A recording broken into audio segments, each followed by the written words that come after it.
was asked to introduce to you Industry 4.0. Industry 4.0 is a very, very broad topic, and 25 minutes might not be enough. It originated in the car industry for very good business reasons. Industry 4 was needed to make the car industry much more agile, to be able to make different cars on the same production line. So especially in Germany, with a lot of car industry, they needed a lot of agility in their business. And that is where Industry 4.0 came in. My next slide may look a little bit high level, and you may wonder why we start to talk about scaling. And the reason is very simple. If you look at the exhibition, we have many products that you can see, from sensor to software, from very specific equipment to very generic equipment. And everybody is aware of Industry 4.0. I don't think in this room I need to convince anybody about Industry 4.0. The question that we get all the time is, I'm convinced, I want to do this, but how do I do it? And that's where scaling comes into play. And Industry 4.0 is not something you do overnight. Industry 4.0 and digitalization is a journey, and unfortunately that takes years. Compare it to your mother-in-law, give her an iPhone, she cannot use it immediately. It will take her months to get used to the iPhone before she can send the pictures of her grandchildren. So it's the same for this industry. In fact, we have a little bit of an issue. I think at the moment, if you look at the technology where most people start, the technology is a little bit ahead of the culture of our clients. If you look at your typical industry, I think it's safe to say that it is usually relatively conservative. And if you look at the typical people at the plant, there's a funny contradiction. Usually the people in the plant have a relatively low education, no offense to anybody, and an extremely high experience. That's a very funny situation. So we have people that know their business, know their stuff, know their molecules incredibly well, but they are not very high educated. So if you immediately start to talk about AI, machine learning, analytics, advanced statistics, it doesn't fly. It doesn't work that way. You need time to introduce it. You need time to become more data-driven. And that's a bit the essence of this slide. It's a journey. And so it is about setting up the journey properly in your company. And to be very honest, most projects that I see have the biggest hurdle in their own culture, in their own population, getting commitment from all the stakeholders, getting your change management in place, getting your champions in place. That takes time. Getting that culture right, being prepared for your digital transformation is a big thing. While, as you see on this exhibition, it's all about technology. Very important, very relevant, sometimes not the critical success factor.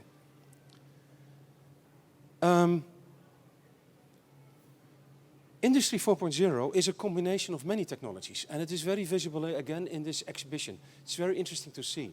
That means if you are a client, if you have plants, if you have terminals, you will have many products that you combine into one system. It's like a car. You have tires and you get them from Michelin. You have an engine, you get it from wherever you get it.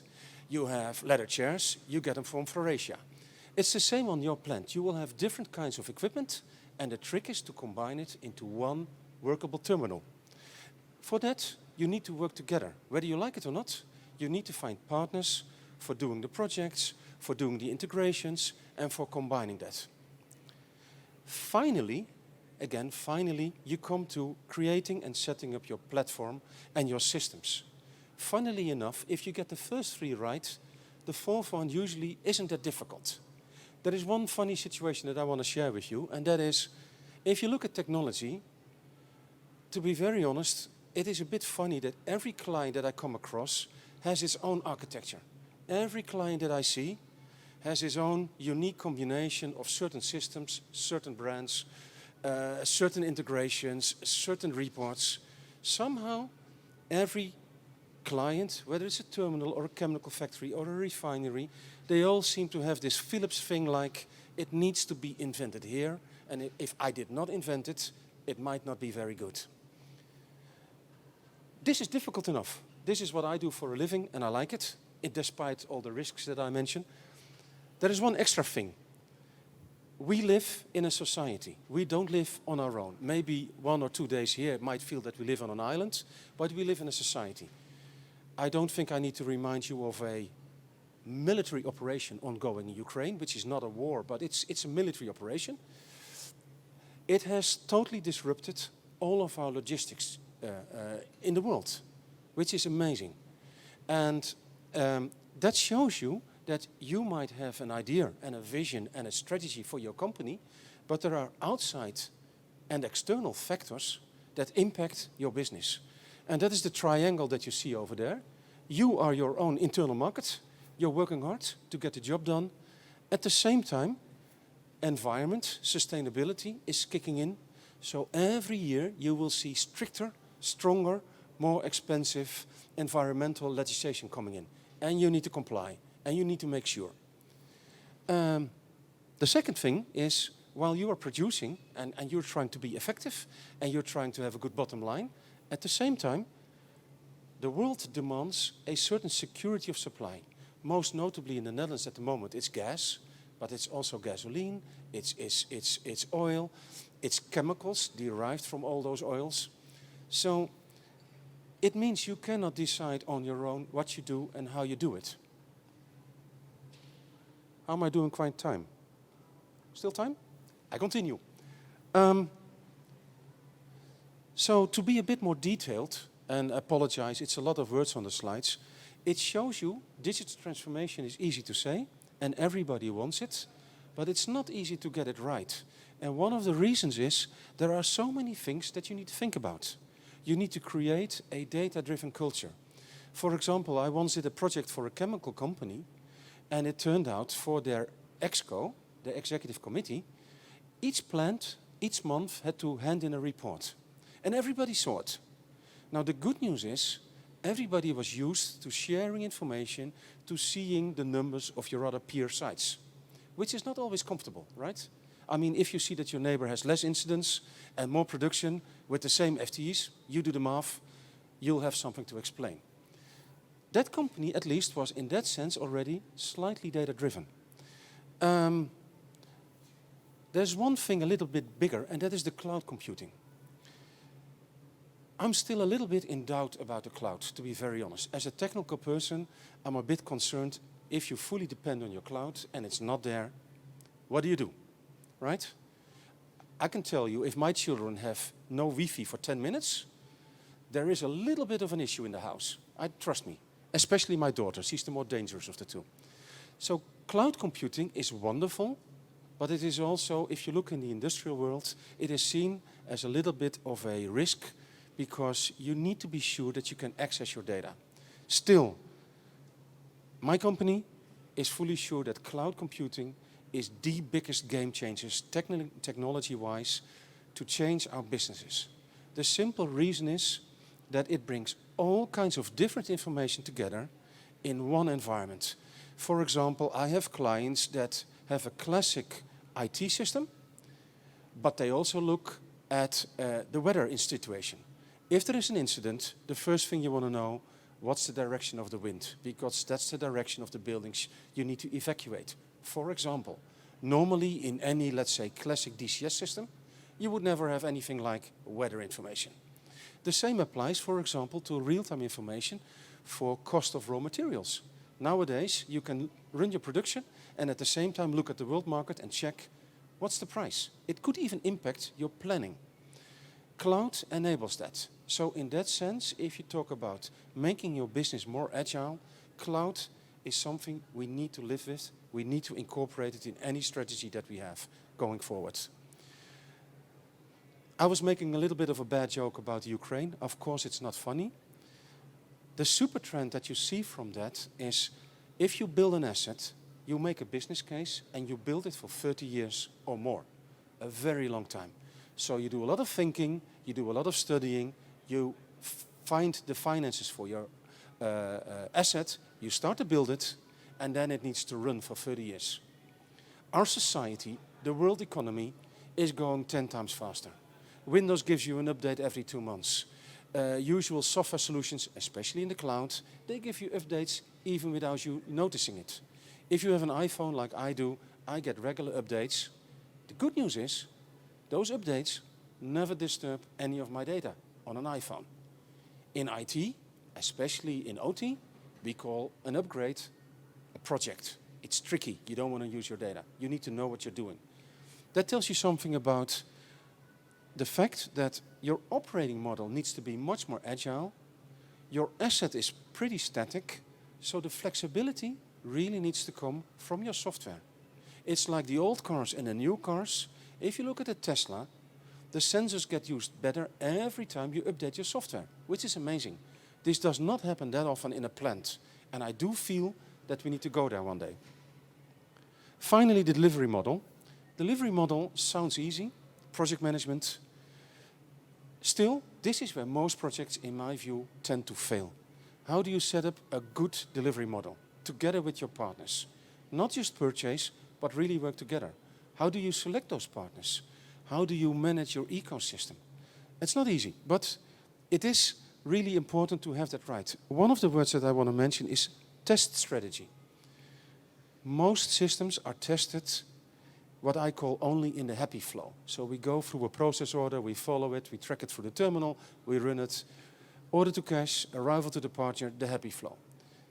Unfortunately, life is full of exceptions. So what do you do if the truck is late? What do you do if the level is not sufficient? All those exceptions, in theory, should be tested.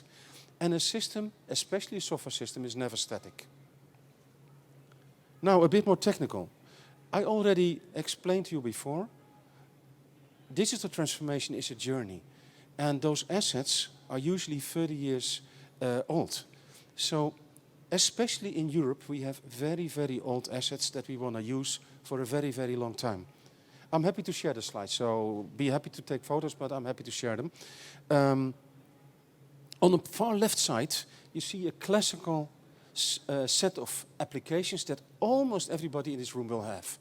You will have some sort of automation with sensors, with PLCs, DCSs, ATEX. On top of that, you will have some supervisory control software. On top of that, you may have some MES, manufacturing execution. And finally, your business systems. Those 4 systems are very different in nature. And you tend to see different combinations of that software everywhere. And if you have a big company, what you see every year, they look at their portfolio, and merger and acquisitions are routine. Yesterday, on the first day, we had Navigator terminals from the UK, 3 terminals. They used to be Vopak. And at some point, Vopak said, well, we stop our UK business. For whatever reason. I don't know, it's fine. But mergers and acquisitions are a routine thing. The impact is, if you have a digital transformation on your hand, you will import or export a lot of your technology from those sites. So if you acquire a terminal, all of a sudden you have a new PLC system, you have a new SCADA system, and it needs to be part of your entire system. And what we see is, what you really need is a journey from side-by-side systems, more moving to what we call an optimized loop, and finally, of course, ideally, fully integrated. What you see is normally the older systems are difficult to maintain. The older systems are difficult to upgrade and difficult to improve. You have a question? Or sorry. So what we see is, you see the word twin. Now, twin is, I call it a little bit of a buzzword, but I like the concept. The ideal twin is the flight simulator. A flight simulator is a model of an airplane so good that pilots learn to fly in it. That's what we would like to see in operations. What we see is we have an aging workforce, and I hate to say it, look at this room, myself included, all very experienced people, but not exactly young, most of us. Sorry ladies included. The whole industry suffers from an aging workforce. In itself, wonderful, lots of experience. The danger is we have too few young people flying in, learning the job, picking up the experience, and every time somebody retires, 30, 40 years of experience walks out of the room. And you need to find it somewhere else. You need to condense it into your systems, ideally. That's where a good digital twin comes in. Wouldn't it be nice if you had a rush order or a late truck, if you could simulate it, truly simulate it on a system and see the impact safely? That's what you can do with a flight simulator. You can learn to fly in the rain. Very dangerous, but you can test it. If it fails, reset the game, no problem. That's what you need in the industry. Alternative scenarios to make your business agile. Now, if you talk about scaling, you can scale in many ways. And this is often the topic that we discuss with our clients. You can scale up or you can scale out.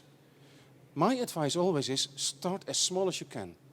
Learn how it goes, learn to work with it, and your reports and your analytics and your control mechanisms and your planning systems, they will evolve over time. They will evolve with you and with your organization. And scaling out and scaling up are two ways of scaling. Why about scaling? Well, if you do a digital transformation for one site, it's never worth the effort. It's never worth the money. So digital transformation is at its best if you do it for multiple sites. Therefore, you need to scale. Then your investments will pay back. Because a digital transformation is a lot of effort and a lot of work. And if you do it over multiple sites, you will also learn. You will find best practices.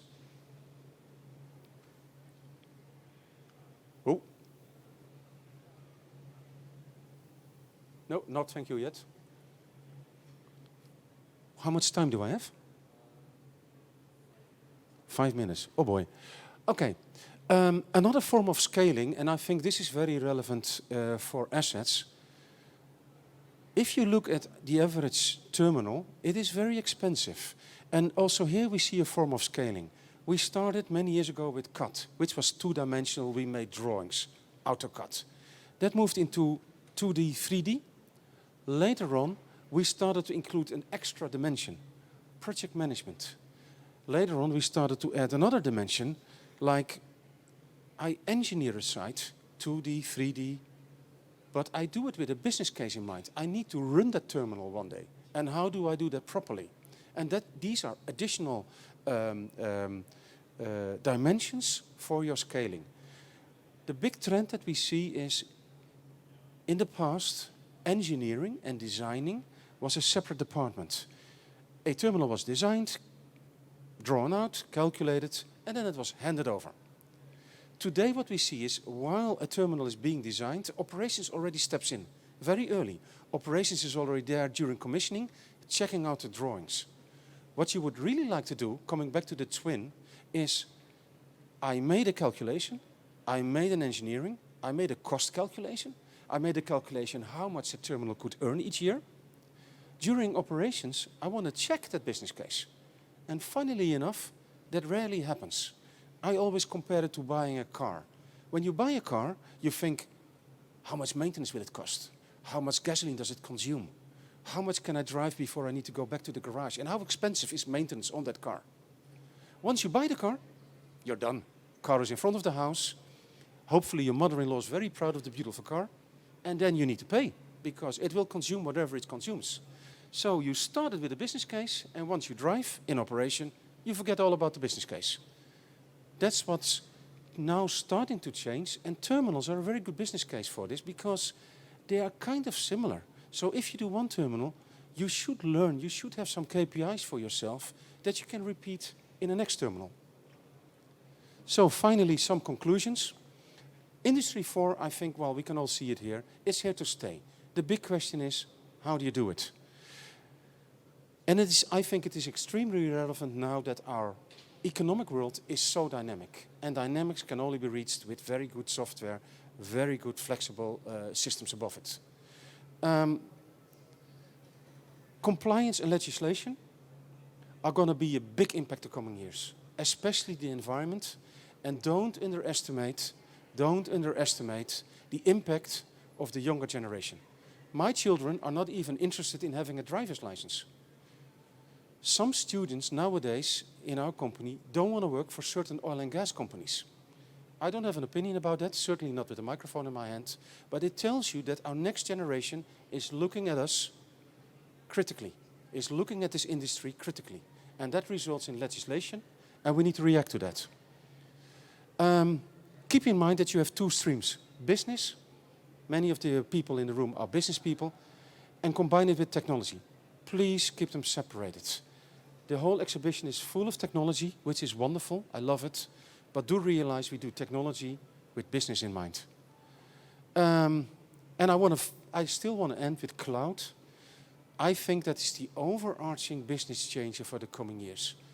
It's not going to be easy, especially in the conservative markets. I also think we need to look at reliability and data safety.